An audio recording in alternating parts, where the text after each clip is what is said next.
intentionally on economic development and strategy in Cherokee County to build jobs, to create innovative opportunities, and to bring people here to enjoy the quality of life. And we do that in several different focus areas, everywhere from product development, like our corporate park, Cherokee 75 Corporate Park on 92, with Adidas Speed Factory, Extra Motion and Alpha, Yanmar just outside of it, MSK, some of those companies that are inside of that corporate park creating jobs. A lot of those people work locally. We work on that. We also work on film.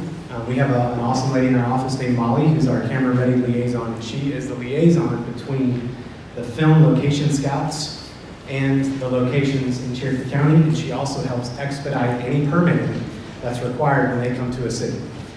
We also work on entrepreneurship programs and educational things like the lunch circuit, and then talent and workforce development with Shauna in the back here. So we do all kinds of stuff. We work with our investors now that we have a public-private partnership called Cherokee by Choice. And so this is our big campaign over the last 6 months or so. You may have seen the hashtag. And we invite you to be a part of it with us. So the idea here is a lot of us work and play in Cherokee, but 78% of us leave the county every day, a lot of us live and play, but we don't work here. And so we're trying to change that statistic slowly with the stuff that we're working on. And so we developed a brand campaign and a story and attached that to it. And we invite you guys into it. If you haven't told us your Cherokee by Choice story, we'd love to hear it. Go on Facebook, Twitter, or Instagram, or your favorite social media. Anybody here a Snapchat fan? 2 people. Yeah. That's why we don't have a Snapchat strategy. Use the hashtag Cherokee by Choice and tell us why you chose to be here. Why did you make Cherokee your choice to live, play, and work? We'd love to hear the story. So Fresh Start Cherokee, for those of you who don't know, is a program we started almost 3 years ago, and it's the educational programming of our entrepreneurship area. So everything from programs like the lunch circuit to resources that were, my game is thrown off here. I don't have my clicker, so forgive me. So the lunch circuit, with folks like these on screen, sorry, Ben.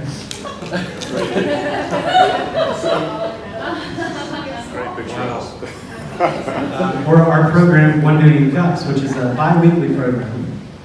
And I recently learned that bi-weekly is different from bi-monthly, which is also different from every other week. So, all that being said, the first and third Wednesday of every month, we meet here at the circuit, and then we hit the road with our 1 Million Cups program, where an early stage startup entrepreneur pitches their company and presents their challenges to a community of investors and mentors and entrepreneurs for feedback. So it's a great program that always involves free coffee if you guys want to check that out. We have a program called the Creative Problem Solvers that's been meeting for almost 2 years now. And this is basically a local think tank of business owners and entrepreneurs that want to go more than just network. They want to get together in a room and truly solve each other's challenges. What keeps them up at night? Why do they wake up in the morning? All those different big life questions about business. And of course, you guys are at the circuit. So anybody's first time here at the circuit? Maybe? All right, great. So this was obviously an old basketball gym. Originally Woodstock Elementary back in 1906. Chat Tech took over it a few years ago and really renovated it. And then with a vision between Chat Tech, our office in Woodstock, we came together for this space, which is the first of its kind in Cherokee County and in the state of Georgia, to have an entrepreneurship co-working space on a technical college. So it's really cool to position entrepreneurs in front of future talent and then give those students opportunities to connect and network with future jobs, future employers. So that's the website for the circuit. These are some of the faces of our community. So we have memberships from hot desks on up to offices, where entrepreneurs who are early stage or maybe they're just remote workers can work from here instead of hitting the road every day, and they can be a part of a pretty diverse, talented community instead of working alone. And of course, we couldn't do this without our partners in the circuit. Also, special thanks today to the In Woodstock brand. Brian Stockton, I don't think he's in here, but they do a great job as a partner to help us promote this program and some of our other programs, so we couldn't do it without them. And then the food this morning from Las Milpas, is that pretty good? Authentic Mexican food, straight out on Arnold Mill, maybe 5-6 miles from here. So thanks to Las Milpas. You coming in right in time for your speech. I'm on this side of the room. I'll just make a great picture. Misty Martin, our fearless leader. So real quick before I introduce Ben, this is something we've been doing a couple months now, trying to explain why do we do this program, and there's three reasons why the lunch circuit. Number one, we really feel like stories have a powerful impact. When you sit down and hear somebody's story in a setting like this, or one-on-one over coffee, it relates to you like nothing else. We feel like it has an impact. You can connect with that person. It even creates a sense of empathy. And then, obviously, community. I mean, this is a big deal to have a community like this you can belong to in Cherokee County and in Woodstock. And so we built this program to really help foster a sense of community. And then finally, with a focus on entrepreneurship. This was our very first program. We're about to celebrate 2 years next month. And so every single second Wednesday we do this. We've interviewed entrepreneurs in the past from all over Cherokee County because we believe that entrepreneurship is a powerful way to build the economy from the ground up. And this is the part where we get really tech savvy. So everybody pull out their phones real quick, and you can use your best favorite browser on your phone and pull up the website Slido, slido.com. Cue the Jeopardy music. Once you pull up the site, there's a little box you can put in a hashtag. You don't have to type the hashtag, just type lunch circuit, all one word. What this is going to do is allow you guys to, especially you introverts in the room, to type in any questions as I'm interviewing Ben that you may have that you don't want to ask out loud. And I'm going to tell you, whenever there's a support group that comes for a speaker, the questions get pretty interesting. So have as much fun as you want. If you have serious questions or you have silly questions, that's totally fine. And then at the end, when we're done interviewing Ben, we'll do some quick audience questions with you guys. We'll pull from the app, and then we'll pull from live questions too. Now, if you really want to enjoy it, you can upvote your favorite questions and make your friends at the table feel really horrible. But it's just a kind of a cool way for us to engage with you guys on a different level. So, before I invite Ben up here, I want to share a few pieces of information that I think you guys will find interesting. So Southeast Restoration, which is Ben's company, started in 1999 with one employee inside of the back guest bedroom of a single wide trailer on a piece of property with 2 borrowed pieces of metal file cabinets. So that's pretty fascinating. So from the back guest bedroom of a single wide trailer to now, 20 years this year. Southeast Restoration has increased their team base to 140 plus employees. They're in 7 locations now in 2 states, soon to be 8 locations. And this year, they've had a great first quarter. They're projected to do $36.5 million in revenue. And according to Ben today, I asked him, I said, how do you feel about the rest of the year? And he said, if things continue like Q1, then they'll already be north of 36 million. So really cool growth in just a short period of time, and it's been impressive. And so I want to share a couple other fun facts before we invite Ben up. You may see these at some point, but these coins, they started doing a couple years ago. And I don't know if you've seen these before, but they're designed to be in your pocket. They go with you so that when you pull it out, you're reminded of a value or a theme. They started doing this a couple years ago, and Southeast Restoration's theme this year is excellence. So this is a way for their team members and their company to hold on literally to values and take them with them as a fresh reminder. It's really cool. It's something they've done for a couple of years now. And so that's a pretty interesting fact. Another thing that Ben wanted me to make sure I mentioned was that Misty and Ben in the back here grew up together. Their families have been friends for a couple of years. No, not really. A long time. And interesting fact that Misty will probably not want me to share. In 2011, Ben and Misty both won Georgia's 40 under 40. And they got to attend the conference together, and they were highlighted, so that's a pretty cool opportunity. At least 8 years ago. So Ben's been in the community. What's that? Yeah, that's right. This is when they were 10. So anyway, without further ado, would you guys welcome Ben Looper?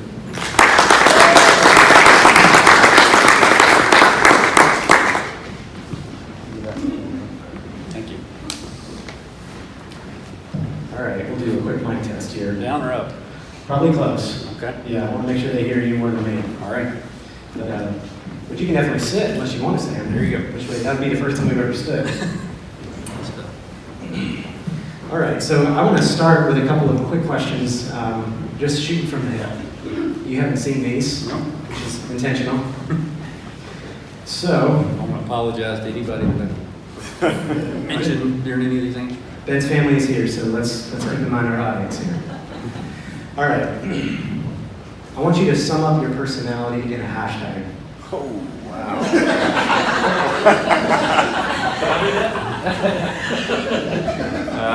Hashtag driven. Driven, okay. Are you an early bird or a night owl? Early bird. So not both, one or the other. Early bird. So what time do you shut down at night? When are you done? 9:30. I'm out. Okay. Yeah. No text after 9:30 is what you're saying? Unfortunately, we still get those. But you asked what time I was out. So That's right. Yeah. iPhone or Android? iPhone. Sorry if anybody's offended by any of these answers. Your favorite TV show as a kid? Favorite TV show? I'll go with Different Strokes. Anybody remember that? What you talking about? What you talking We're really going to divide the room by generation. I'm not sure that one was my favorite. It's just my first answer.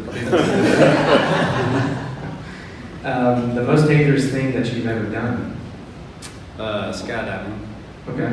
What was that like? It was exhilarating. It was good. Yeah. Where did you do it? Cedartown. Land skydiving. Preferred communication, email, call, or text? I'm an old school guy, so probably call. Phone call. So can I say before the event, Ben and I exchanged, was it like 7 phone calls in 5 minutes? Yeah. That's good. What is your favorite slang saying?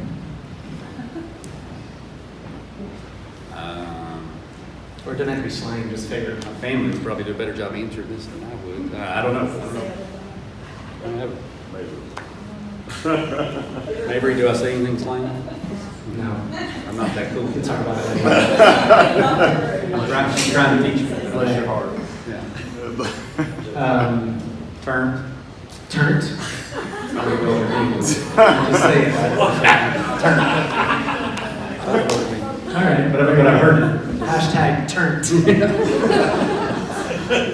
Favorite? Somebody tell me what that is. You can get that. Favorite athlete and why? Arnold Palmer. He was the people's person, people's player. Yeah. He won the Masters how many times? 3 times. 3 times. You were watching as a kid. And then last question, business or casual? Business casual. I like both. There's different times. The debate today was this is Masters Week, and I wear a Masters tie for the last 15 years or so. Masters Week, I'm in a shirt and tie every day for the Masters out of respect for Augusta National, and I looked online and it looked like a pretty casual crowd, so I went business casual today. You broke tradition. I broke tradition 15 just years. today. The first thing Jeremy asked me is where's the Masters this morning. So That's actually a really big broke deal. tradition. Yeah. I really feel honored or guilty. I wear more ties this week probably than I do all year long. Wow, that's cool. Well, let's jump in. All right. Let's talk a little bit about your backstory. Tell us a little bit about you, your family, and what life was like growing up. So from Cherokee County, my mom's here. My wife and youngest daughter, my middle son, is working today at Chick-fil-A for Kevin Williams over at Hickory Flat. My oldest is in Birmingham at Sanford University. So grew up just south of here off Shallowford Road until about the 4th grade, so probably 10 or 11. We moved north because my grandparents lived north, and so I was raised there, and then just over the Cobb County line, and then we moved up to the Buffington community back when I was about 10. So raised up in Cherokee County. Started out at Cherokee High School, and then they built Sequoyah High School in 1989. Moved over there and graduated from Sequoyah with Brandy was a year behind me. And so been here ever since. Went to KSU, local, so hadn't got far. Awesome. What did you focus on at KSU? What was your degree? Business. Business. Yeah. We just celebrated the Coles 25th year anniversary with Michael Coles, and we were there when it opened, so a long time ago. That's awesome. Yeah. So, play sports in college? Not in college, no. Had a chance to play golf as a club sport, but decided I was working at the time and they wanted a lot of time and no benefits from it, so did not play a lot in high school. Yeah, that's good. So you've heard us talk about Cherokee by Choice before. You've heard us talk about it here. What would be your Cherokee by Choice story? I know you grew up here, but is that a big piece of why you stay, or are there other things, aspects about Cherokee County specifically that you call on? Yeah, I think the heritage with the family being here, and I've had the privilege of traveling and going everywhere, and it's great to travel and see other places, but other than the mid-August summers and the Masters Week pollen, there's not. I hadn't found a better place to raise a family and to have a business. That's awesome. 3 kids. 3 kids. And the ages are? 18, 16, just turned 16, and 13. It's awesome. We talked offline about preparing me for teenagehood. Okay. All right. You got 3 girls, so it's. I'm not sure how much help I'll be. Yeah. Last night was rough. That's all I'm going to say. I've got an 11-year-old who feels like she's 16, and I'm not sure she wouldn't actually take the car. That's another story. So I want to dig into how you define an entrepreneur, because I think everybody defines it differently, and in the last, couple decades, the definition is starting to broaden to more of somebody who's entrepreneurial minded. Maybe they don't have a business, but they have the mindset or the skill set of an entrepreneur. So how would you define an entrepreneur, and then why did you decide to become one versus like a corporate job somewhere? Definition, entrepreneur, somebody with a vision and a dream that thinks they can go out and do something at a higher level and better, and wants to make a difference in their communities or wherever they're at. And I honestly fell into it. Was fortunate. I think you're born with a little bit of that spirit, and from the time I was 14 or 15, started we were doing lawn care business and stealing our parents' lawnmowers and their gas to go cut lawns and getting money for it, and worked way through school and just kind of fell into it, like the leadership role and aspect of being an entrepreneur, being able to make some of your own decisions along the way, but it comes with a lot of risk. Yeah. So tell us a little bit more how you fell into it. So I'm sure, so 20 years ago, but what did you do between KSU and? Yeah, so I did my own lawn care thing, and then I had some guys that had graduated from high school and college that had a landscaping business. So I went to work with them when I was in high school and early in college. My best friend's dad was a commercial grading and hauler, and all he wanted to do was get on a bulldozer, and he didn't care anything about the business. So I ran the business, and while he got to play in the dirt. And then in 1995, that was a good year. Braves won the World Series. Braves won. I had an opportunity with a guy that I went to high school with that didn't go to college, and he had moved to South Florida to learn this business, the restoration industry, and there really was not an industry around it at the time. And we started in a little white house just down by the Bubble Brush, just on Highway 5, right down here, a little white house, just the north side of it, and started building the business. And then in 1999, I had the opportunity. He wanted to go into more of a disaster recovery, large, storm type work. I was just married, getting ready to start a family, and decided that I wanted to be here and not be on the road 6 or 9 months a year chasing storms. And so the residential accounts that we built up over the years, I kept those, and he took the other, and he's been very successful. I owe him a great deal for where we're at today. So it sounds like a mixture of right place in the right time, but also intentional decisions on your part. Do you feel like basically your friend decided to play in the dirt? You feel like that was a pretty big catalyst for you at that moment to decide, well, I'm not going to play in the dirt, I'm going to work on the business side of it. Do you feel like you walked away with foundational skills from there that? Yeah, absolutely. My best friend's dad he was a Southern Baptist preacher, and he didn't care anything about the business side, so I think that was some foundational work while I was at Kennesaw, studying business there, and then to have this opportunity to get into the industry, the restoration industry with the guy just down the road here, just by chance, and he had a great business mind too, so just continued to add to that foundation. Yeah. So I want to talk about some facts and fictions wrapped around entrepreneurship. Because we talk with a lot of entrepreneurs here at the circuit and some of our other programs, and I feel like there's a lot of myths out there about entrepreneurship in general, whether it's if you fail, then you're good as dead, so avoid failure. There's myths around you're automatically going to be rich.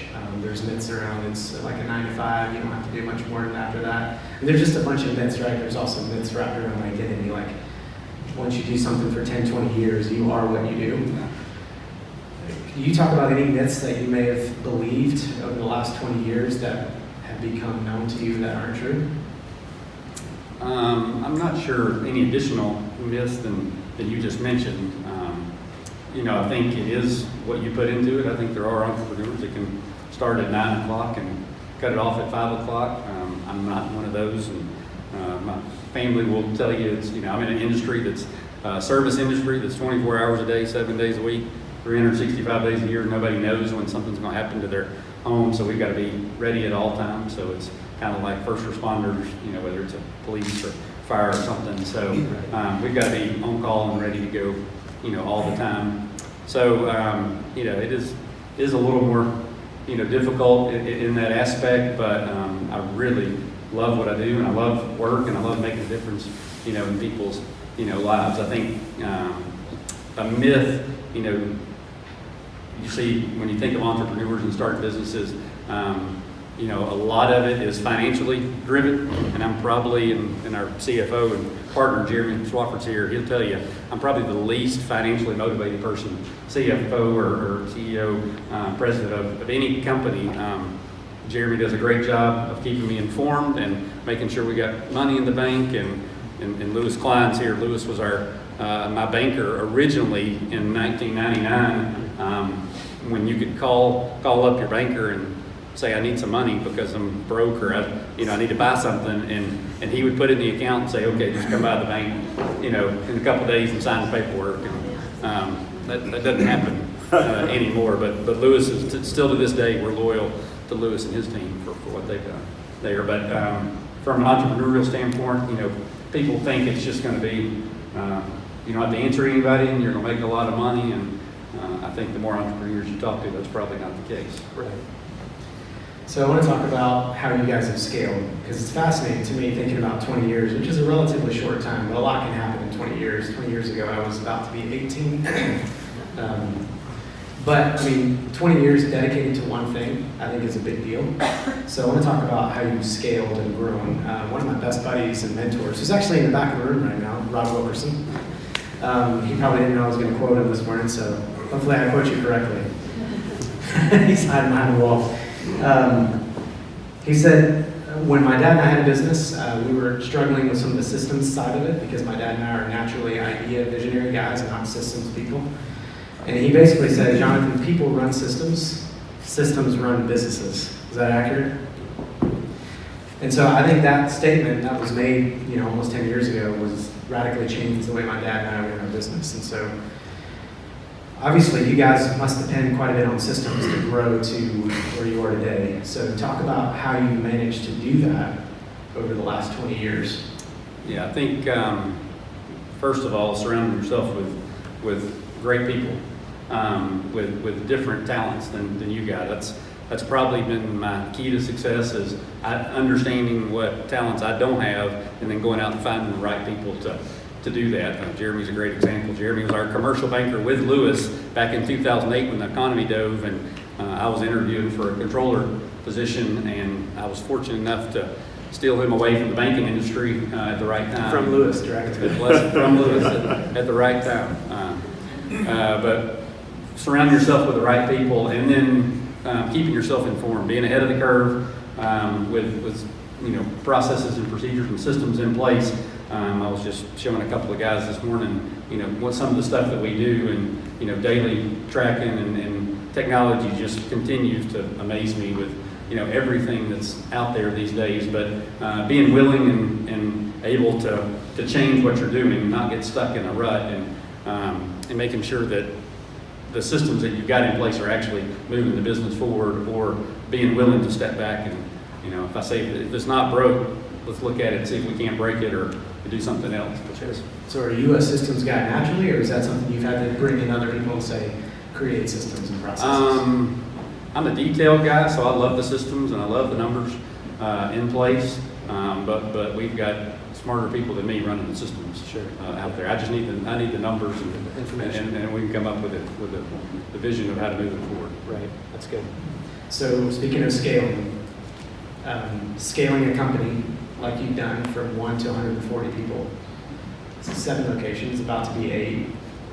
How do you make sure your culture stays intact, right? I mean, you hear stories of companies that scale quick, and then there's a bad apple, or their values weren't foundational and secure, and so things start to fall apart. How do you guys keep your culture so strong while you scale? Yeah. As the business has grown, that's transformed into my primary role, and we kid the team that we don't like titles and we don't use them a whole lot, but CEO stands for Chief Encouragement Officer. That's really what I do.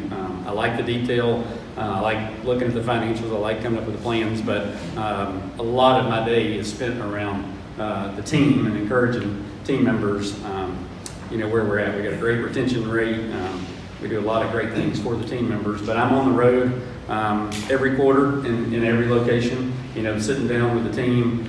We have weekly huddles, so every week in the locations we have about an hour blocked where we have strategic huddles, and then we have daily huddle phone calls every morning with the leadership team, and we cascade that down throughout the organization. And so by 9 o'clock every morning, everybody in the organization's got every piece of information they need, by 9 o'clock that morning if it's cascaded down correctly. So some of the systems in place, we get numbers every day, and that's what drives the decision making for the next day, and what needs to be done there. But that's happened over a long period of 20 years, period of time that we put that in place. But communication is by far the key. I was telling somebody this morning that 5 years ago I would hear, well, I just don't know what's going on in the business, and we don't ever hear. And so we've strategically put some things in place with those huddles. We do a monthly letter out just to the team, with critical information. I do a video blog about every 2 weeks, where I'll shoot a video and some important information to me and give some shout outs to the team members. So since we've done a lot of these things and put them in place, I haven't heard anybody say, I don't know what's going on, because if they do, it's their own fault. Because we spend a lot of time and a lot of effort, communicating out to our team to keep them informed. That's good. So communication is huge, but also a focus on people. So what does that look like practically? Because when I got to tour your customer support center in Holly Springs area last week, and it was very evident, literally from posters on the walls, that there is a very intentional focus on strategy and brand and doing things well, but also people. So you can make it about systems, but then how do you guys practically focus hard on people? A couple of things that we do that we've created internally. Our leadership team, which is made up of our general managers and directors, we have a weekly huddle phone call. We do a daily huddle update, and we get a report push so we know what's going on. We have a weekly huddle phone call, but we also do a bi-weekly, every other week, we do a management development call. So we're reading all the time. We read through probably half a dozen or so books a year. And one of the last ones that we read was by Tom Peters, The Excellence Dividend. And one of the things he talks about is managed by walking around. So MBWA, I guess, managed by walking around. So I start my day every day, I'm in early, and then when everybody gets there, I take about 10 or 15 minutes and literally go around and talk to every person in the office, just to check on how their night was, how they're, what they've got in front of them for the day, what's going on, and then really identifying and doing things to build team members. We started an emerging leaders program 3 years ago. Is that right?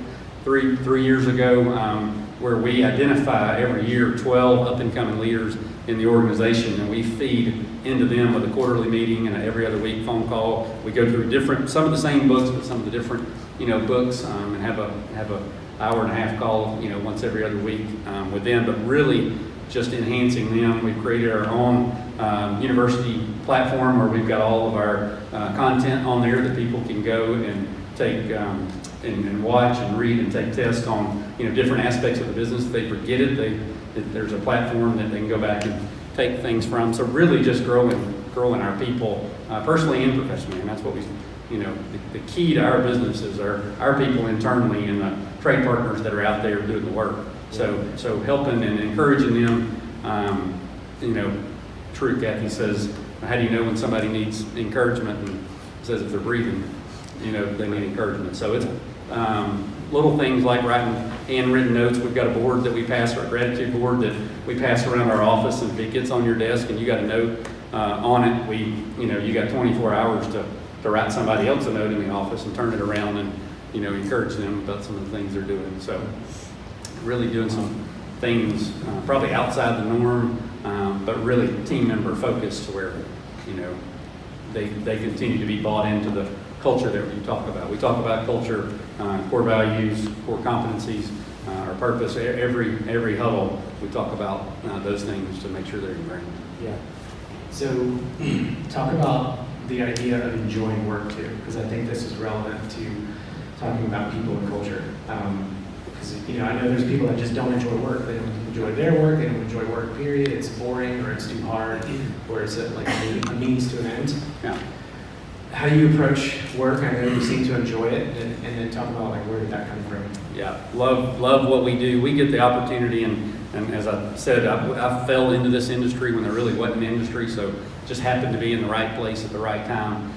But we get to go out every day and help people that have had something tragic happen to their house. So I've shared before that there's body shops that are preferred body shops, and when you wreck your car, you call your insurance agent, say, I've wrecked my car, and they say, take it to Billy Bob's body shop because they're one of our preferred vendors, where we're kind of the Billy Bob for the house. We're the preferred vendor for the insurance companies in their house. So we, at people's most traumatic time or their lowest time when something's, happened, whether it be a fire, a flood, mold, whatever, a storm comes through, whatever it may be, they've still got to go to work. They've still got kids to get to school. They've still got church and ball and all these activities. They really don't have time nobody's got time to deal with, something happening at their house. So we get to come in and kind of, if we do our job and do it right, we get to be the heroes to those patrons that, need our help and at that time and come in and take care of them. So that's the satisfying part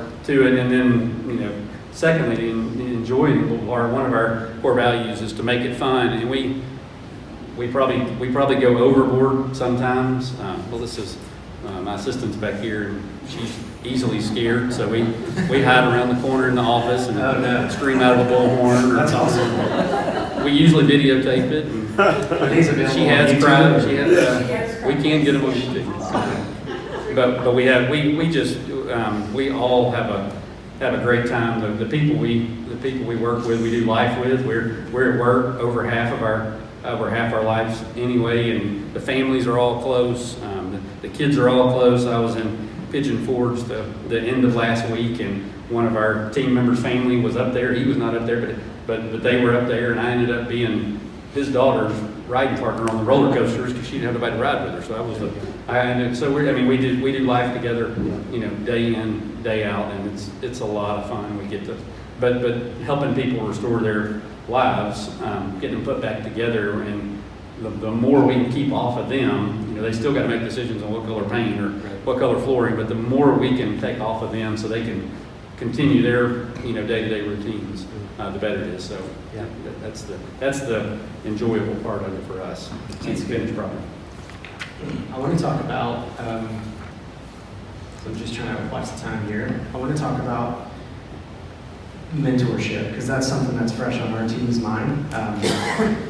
And especially since entrepreneurship can feel very often like a solo sport, especially when you're starting out the first couple of years, you're kind of running this and doing your own thing and figuring things out.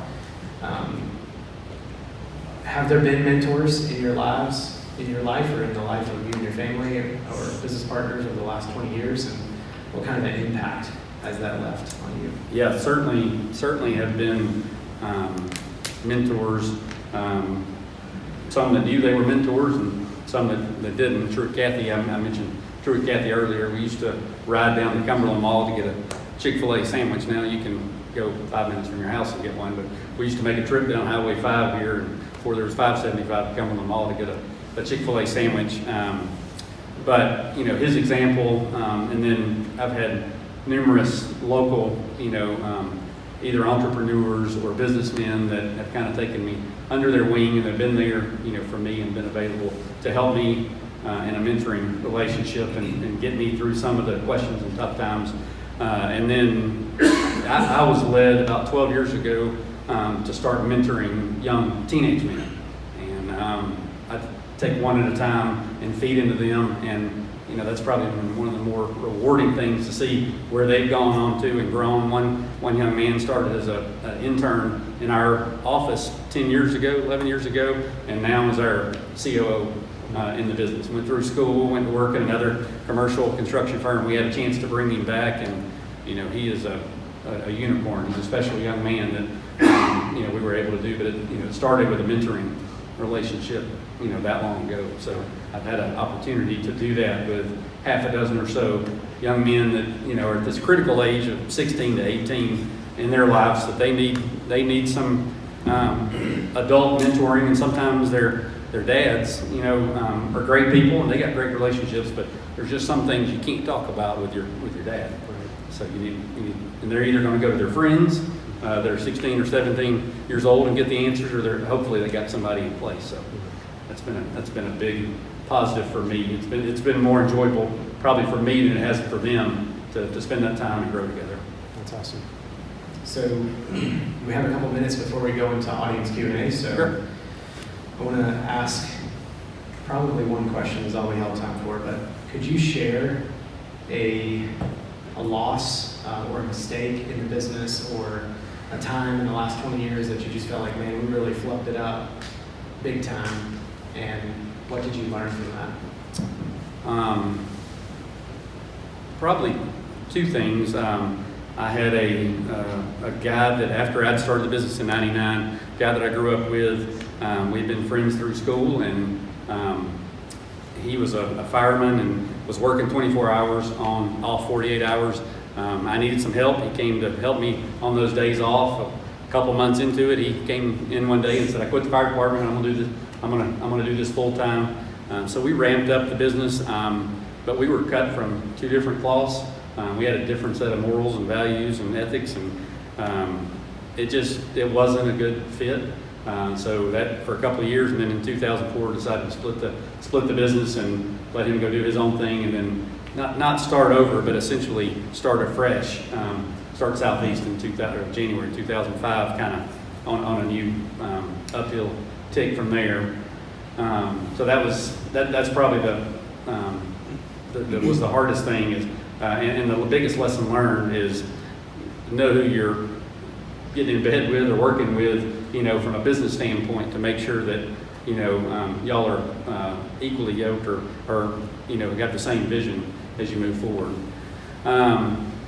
And then we opened the only office that we've ever closed, and it really, I don't think it was a mistake or lesson learned. We opened an office in Greenville during that time of the economy was down. We had some local builders in that area that were new home builders, and they didn't have any work.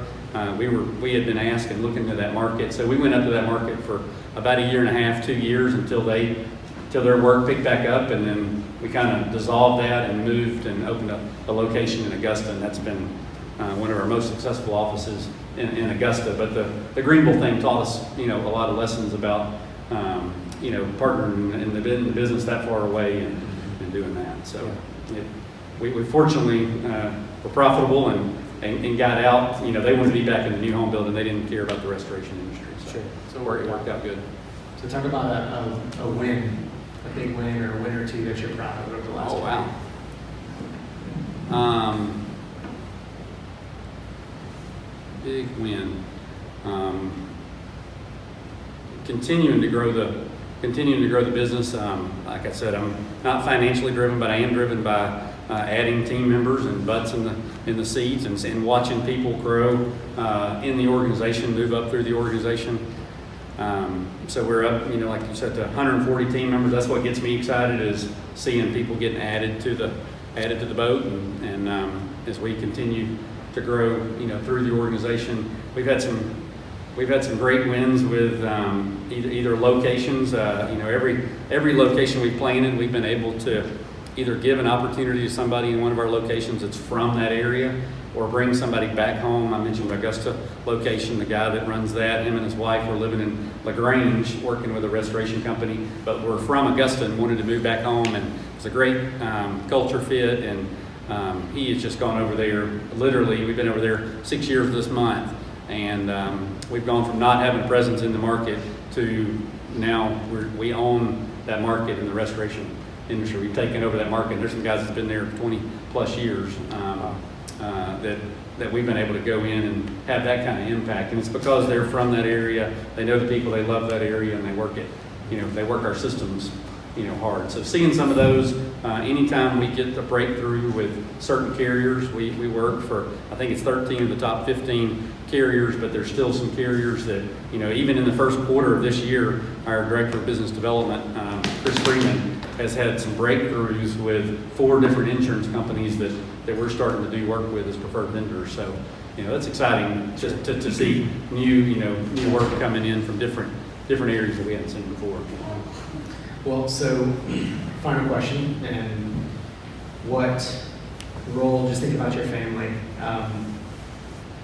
I know people talk about bringing work home, right? And whether entrepreneurs or people who aren't entrepreneurs bring their work home physically, I think we all bring it emotionally. And then we also bring home to work. I mean, there's just no way to separate it, let's face it. And so that's kind of our real reality as workers. How has your family impacted you to make you a better entrepreneur, better leader? That's a great question, and you're exactly right. I think it's impossible. You can't walk out of the office and say you're going to shut it down and go home and it not be either all over your face or all over your heart or wherever it's at. You do carry it with you in the good times and the bad. When things are good, it's good. When it's bad, it's bad. Brandy and I were high school sweethearts, so kid people that she doesn't know any better and I don't either, but she's certainly been my foundation and grounding for what we're able to do and the support for what we've been able to do with the business and grow it.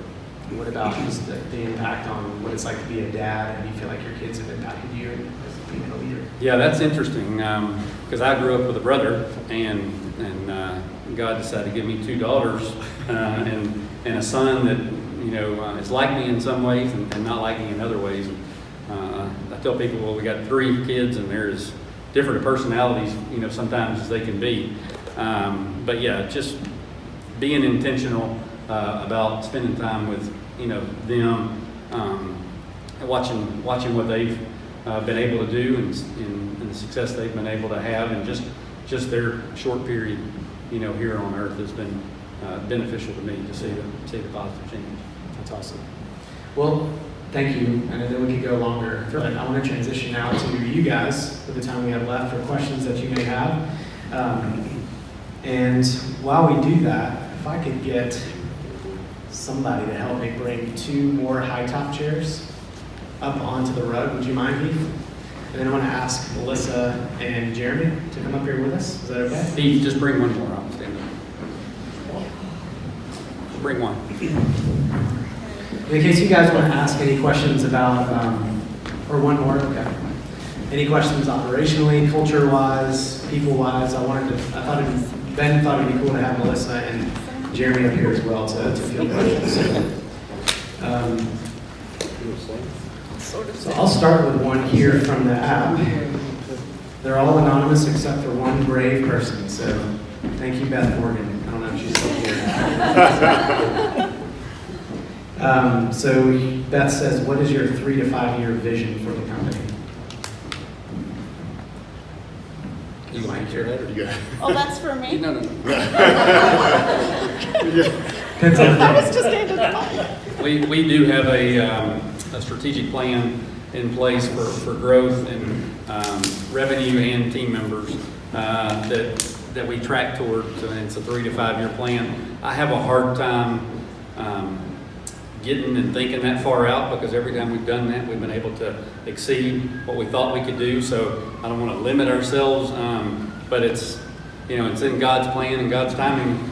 What's going to happen. I told somebody on the phone this morning, our last location that we opened was in 2013, and we have continued to grow the business from the locations we've got, but we're in a growth mode now, and we've had 3 opportunities put in front of us that will allow us to expand to other territories if we choose so to take them. So I don't have any intention of putting Southeast Restoration on every street corner, but if it's God's will, and it's all about the right people. If we got the right people running those locations, we got the systems and the processes in place that make it really easy.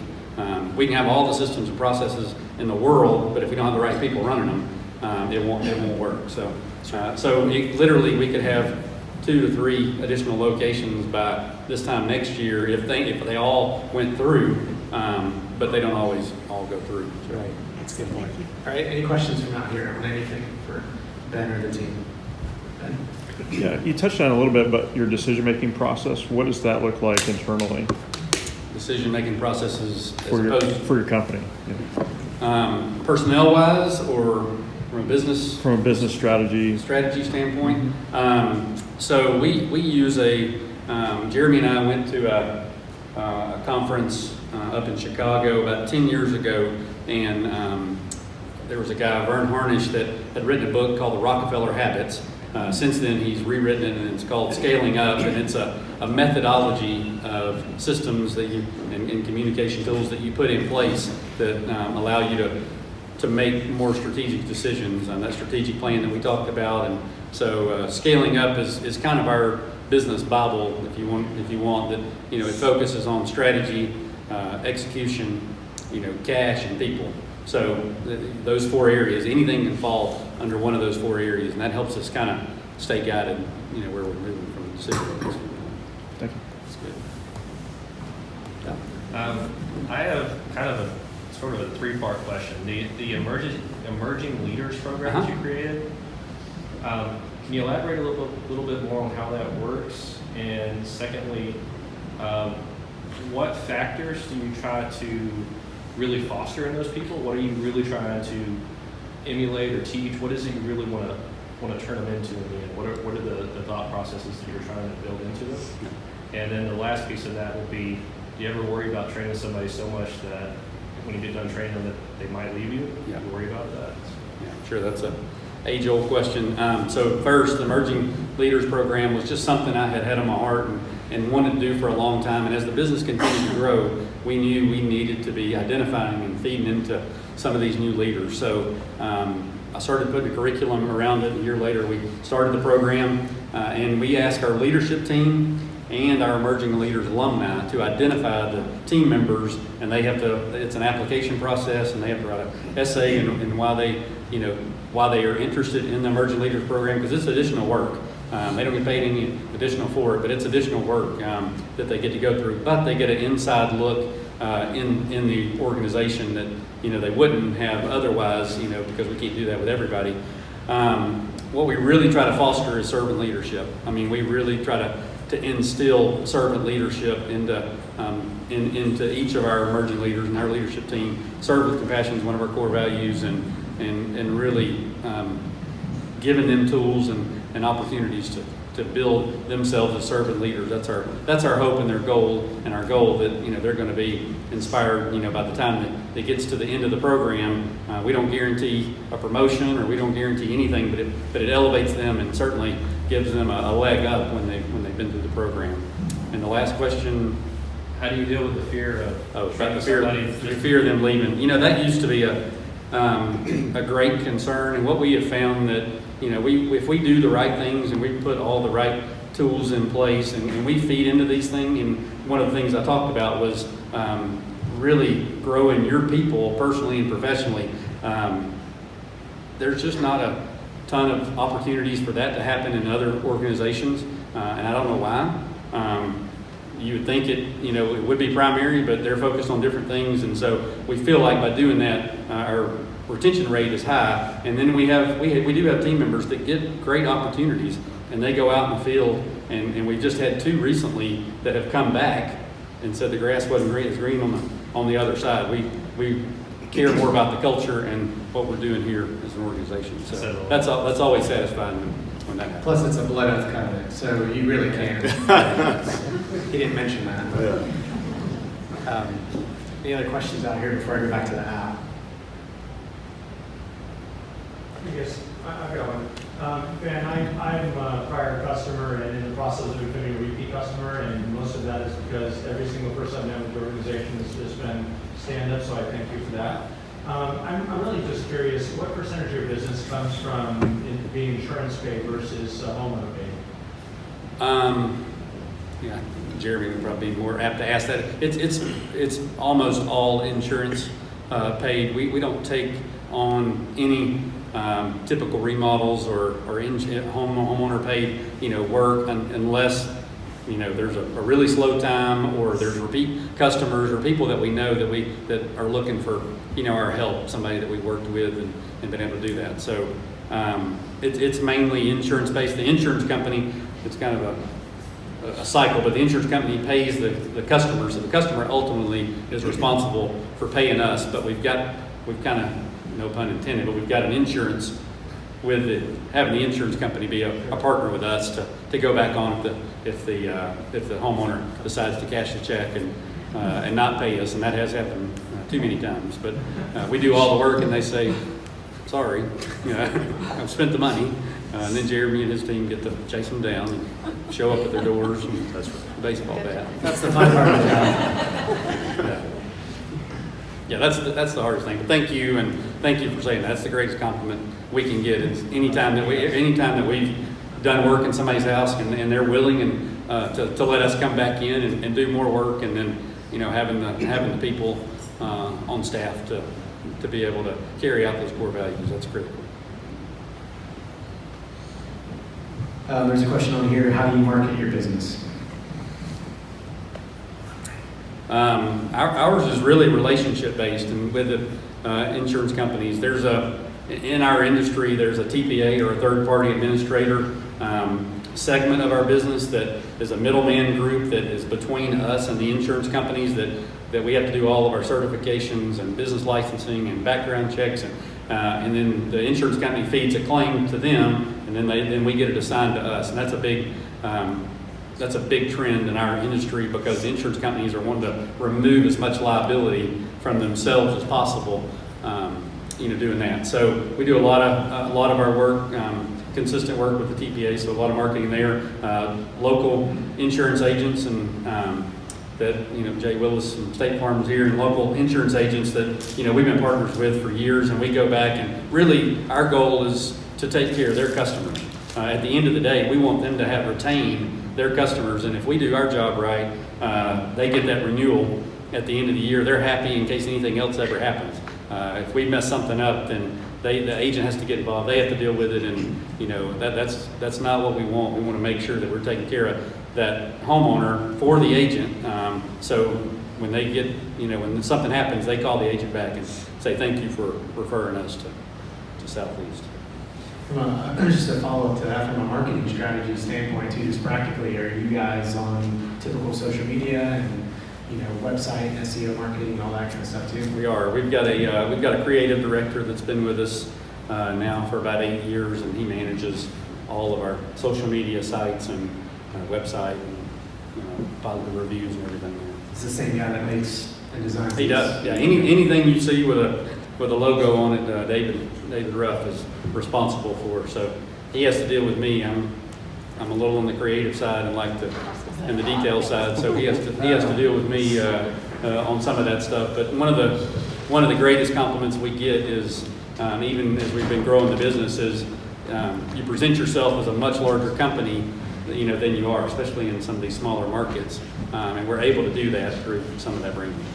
So there's another question on here asking about a T-shirt that somebody has seen with C3 2030, which I also notice is on the side of your coin. C3 2030, they went with that. I'm gonna let Jeremy answer. answer that. C323, one of our core values, whatever you do, work at it with all your heart, is working for the Lord and not unto man. You'll find that in Colossians 3:23. C323 abbreviated so that people will ask questions. You can see it on shirts and coins, and we get to share and share a little bit of our testimony from time to time. So, awesome. Good question. Can I ask a question? You touched base a little bit on the process of like bringing on a new team member and like making sure that their values are in line with your values, like what that looks like a little bit.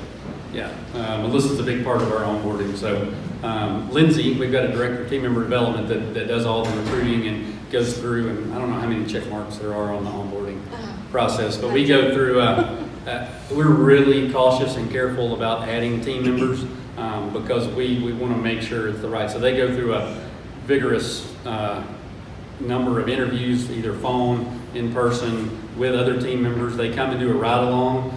One of the things before we get ready to really bring somebody on board full-time is we want them to take a day and come ride along with somebody in their role to make sure that it's a good fit for them.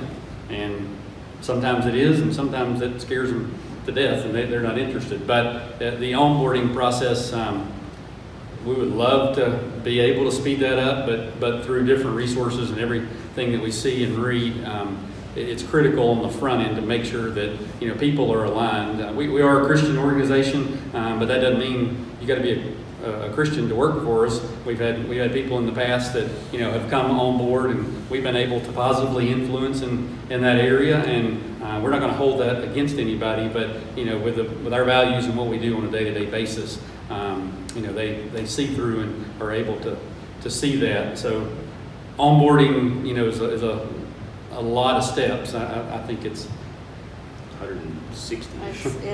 It's a lot, and we divide it up. 160, is that what you said? There's just a lot. There's a lot of steps A that lot a lot of people have to go through certain things to be able to become part, because they're family. I mean, once they're in, they become family, and they're part of the team, and we're going to feed into them, and we want them to be bought in. If they're just there for a paycheck and looking for something to do from 9 to 5, we're probably in the wrong industry and probably the wrong company to be working with. I'm going to start using that for friends. You can agree with these 160 points before I spend any time. It's not a 160 point question there.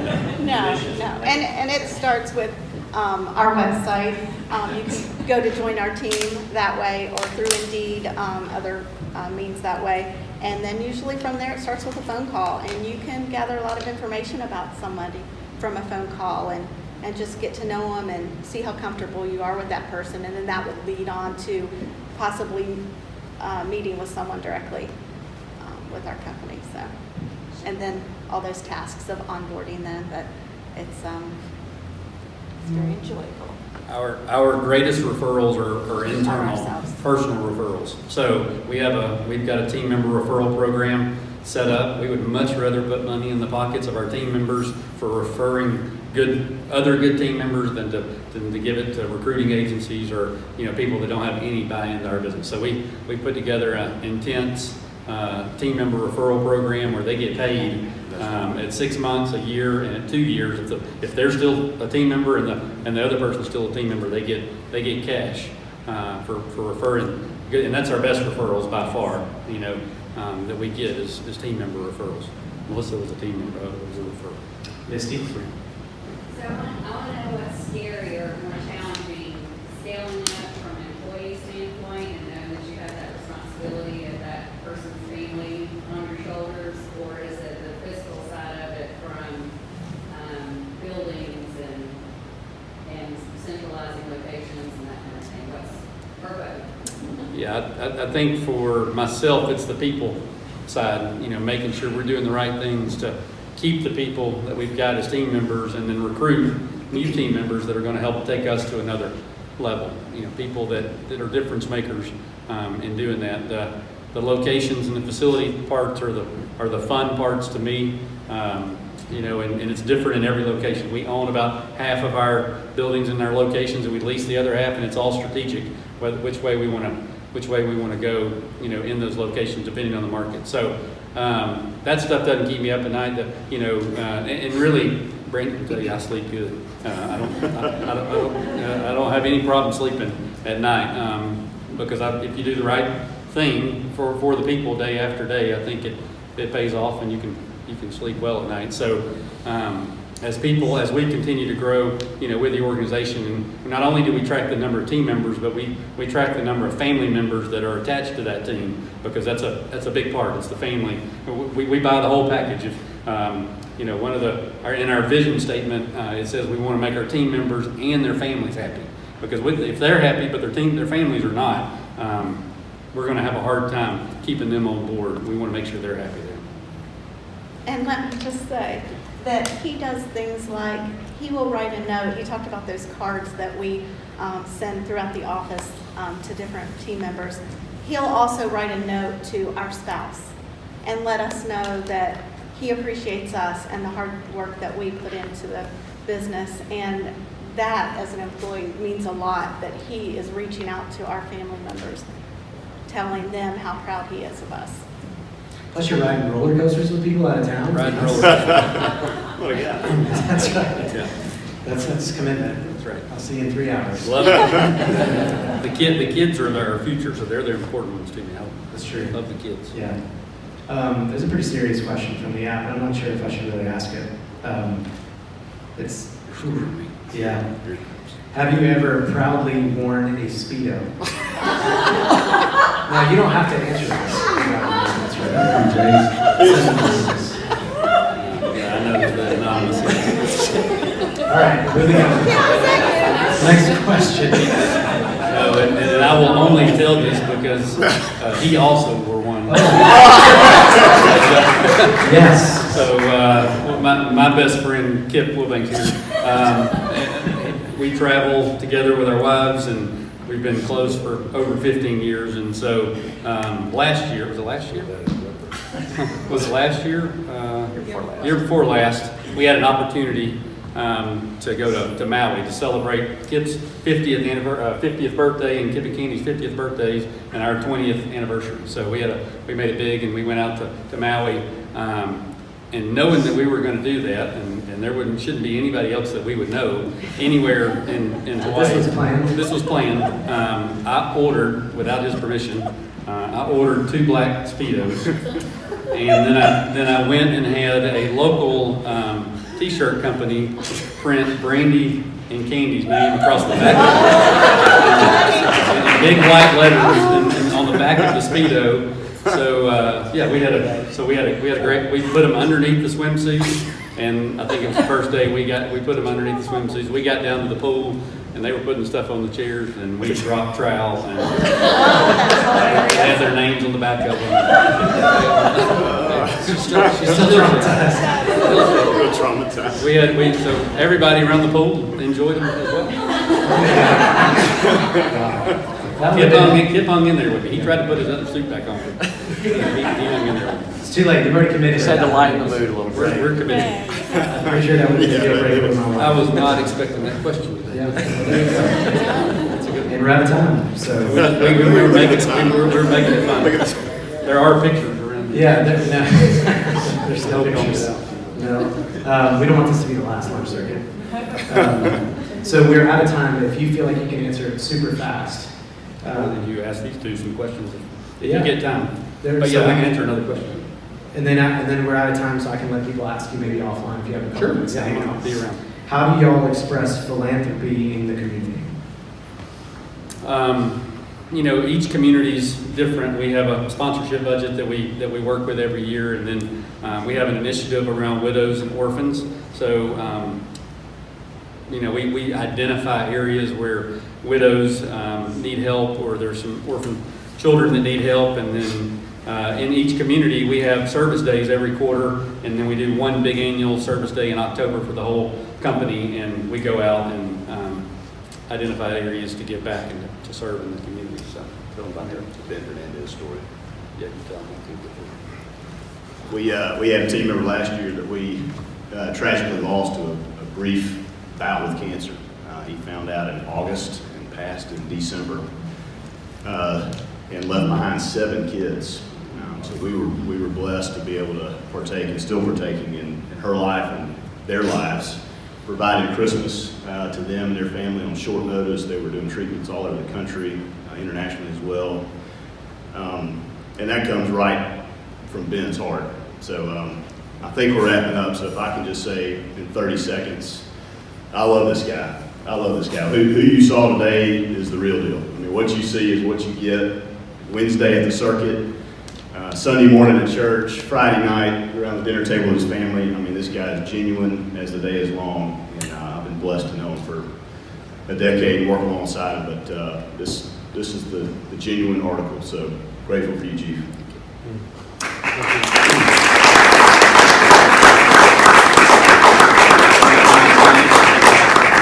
And I've only known him for a year and a half that I've been with him, and I agree. I like him pretty well so far. And I will say quickly, because he doesn't mention this a lot, as far as serving, we also get 5 mission days a year, every team member.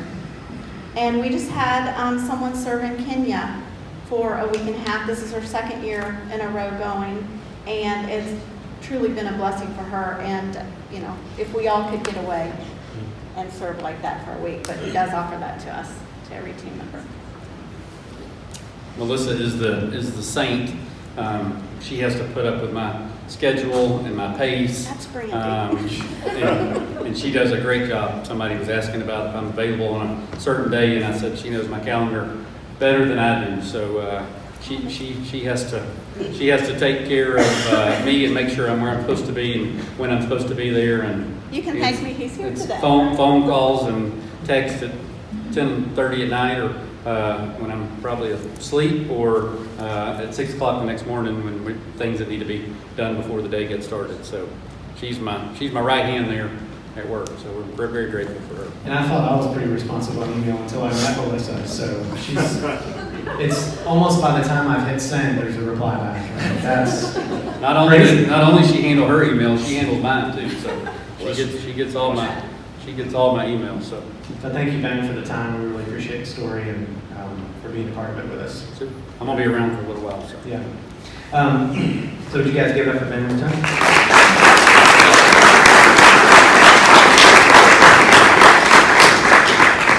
Well, so we're closing out here real quick before you guys jump.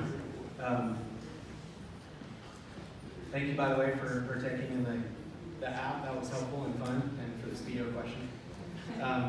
Next month, May 8th, mark it on your calendars. It's always the 2nd Wednesday of the month, except for March. In December, we take off. March is the 3rd Wednesday.